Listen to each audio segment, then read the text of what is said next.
మత విద్వేషాలు రాజకీయ గొడవలు సృష్టించేందుకు వైసీపీ నేతలు కుట్రలు చేస్తున్నారంటూ మండిపడ్డారు సీఎం చంద్రబాబు నాయుడు. 2019లో జరిగిన వివేకానందరెడ్డి హత్య దగ్గర నుంచి నిన్న నంద్యాలలో వైఎస్ఆర్ విగ్రహ ధ్వంసం వరకు పలు ఘటనలని చంద్రబాబు ప్రస్తావించారు. కాకినాడ జిల్లా తుని నియోజకవర్గంలోని చామవరంలో ఎన్టీఆర్ భరోసా పెన్షన్ల పంపిణీ సందర్భంగా సీఎం చంద్రబాబు ఈ వ్యాఖ్యలు చేశారు. నిన్న కూడా ఓటు చూశారు. నంద్యాల రాజశేఖర్ రెడ్డి విగ్రహం పైన దాడి చేసింది వీళ్ళ కార్యకర్త. దాన్ని సపోర్ట్ చేసిన నాయకుడు వీళ్ళ నాయకుడు. కడాన దాన్ని కూడా తెలుగుదేశం పార్టీని చెప్పబోతే అడ్డంగా పట్టుకున్నాం. 20 నిమిషాల్లో పట్టుకున్నాం. కడప నుంచి ఒక పాస్టర్ వెళ్తాడు. ఎక్కడికి? పాడేరుకి వెళ్ళి ఒక డ్రామా ఆడతాడు.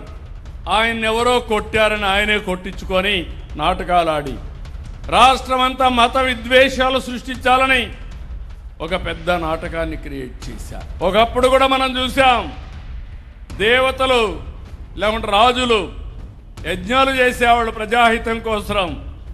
రాక్షసులు వచ్చి డిస్టర్బ్ చేసేవాళ్ళు. వాళ్ళతో యుద్ధం చేయాలి, మళ్ళీ యజ్ఞ ఫలితాలు తెప్పించి మీకు పంచాలి. నా పరిస్థితి కూడా అదే. దుర్మార్గులతో యుద్ధం చేయాలి, ఇంకో పక్క మీకు సమీక్షం ఇవ్వాలి, ఉద్యోగాలు ఇవ్వాలి. ఇవన్నీ చేయాల్సిన అవసరం ఉంది. ఒక ఆయన అంటున్నాడు, ఇది గొడ్డలి పార్టీయే కాదు, ఇంకా కత్తులు కటారాలు తీసుకొస్తా అంటున్నాడు. ఇక్కడ ఉండేది సిబిఎన్, గుర్తుపెట్టుకోండి. ఈ దృఢమైన ఎన్డీఏ, ఒక పక్క నేను, ఒక పక్క పవన్ కళ్యాణ్ గారు, ఒక పక్క నరేంద్ర మోడీ గారు ఉండే ఎన్డీఏ.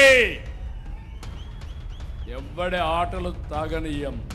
ఆ విషయం గుర్తుపెట్టుకోవాలి. అంటే ఒక రాజకీయ పార్టీగా ఇవన్నీ ఉంటే మీరు కరెక్ట్ చేసుకోవాల్సిందే. పోయి విచ్చలవిడిగా మీరు మాట్లాడితే మేము ఉపేక్షించాలని అడుగుతున్నా. ప్రజాహితం కోసం ఎట్టి పరిస్థితుల్లో ఇలాంటి చేయకుండా చేసే బాధ్యత నేను తీసుకుంటాం.